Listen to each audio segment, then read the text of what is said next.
আসসালামু আলাইকুম। আমি ART টেকনোলজি থেকে তানভীর বলছি। আপনাদের যে মেসেঞ্জার পিন কিভাবে রিয়েস্ট করতে হয় অথবা আমরা নতুন একটা প্রফেশনাল ভাবে আপডেটের পর ফেসবুকে মেসেঞ্জার একটা অপশন আসে, তো এখানে কিন্তু নতুন করে পিন দিতে হয়। তো আমরা পিন দেওয়ার পর অনেকে কিন্তু ভুলে যাই। তো এরকম ভুলে গেলে যা করণীয় তা আমি এই ভিডিওতে দেখাচ্ছি। তো কথা না বাড়িয়ে আমরা আমাদের প্রফেশনাল মেসেঞ্জার অ্যাপে চলে যাব। তো এখানে টাচ করে দিলাম। টাচ করে দেওয়ার পর উপরে চ্যাট নামে একটা অপশন আছে। অর্থাৎ এই চ্যাট অপশনের পাশে 3 ডট চিহ্ন আছে। এই 3 ডট চিহ্নের ভিতরে টাচ করব। তো টাচ করে দিলাম। উপরে আপনার আইডির নাম শো করবে। তো এর সাথে দেখবেন যে সেটিং নামে একটা অপশন আছে, অপশনে টাচ করলাম। তো টাচ করার পর একটু নিচের দিকে যাব। নিচের দিকে যাওয়ার পর দেখছেন যে একটা ঘরের মতো চিহ্ন যেখানে লেখা আছে প্রাইভেসি ইজ সেফটি। অর্থাৎ এই প্রাইভেসি এন্ড সেফটির ভিতরে টাচ করব। টাচ করার পর একটু নিচে যাব, দেখেন সিকিউরিটিও লেখা আছে। এখানে লেখা আছে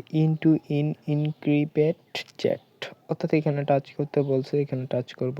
টাচ করার পর এখানে আছে যে মেসেঞ্জার স্টোরস, এখানে টাচ করব। তো টাচ করার পর এখানে লেখা আছে সিকিউরিটি মেট হট। অর্থাৎ এখানে নিচে 3টা অপশন আসে, উপরে রিয়েস্ট পিন টাচ করব।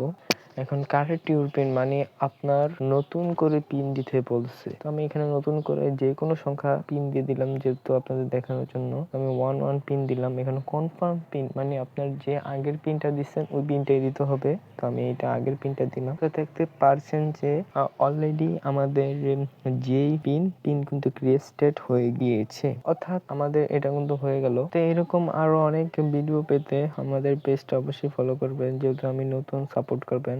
আরো অনেক শিক্ষণীয় ভিডিও যা আমি আপডেট করব কিছুদিন পর, সেজন্য আমি নতুন। তো সবাই সুস্থ থাকবেন, ভালো থাকবেন। আল্লাহ।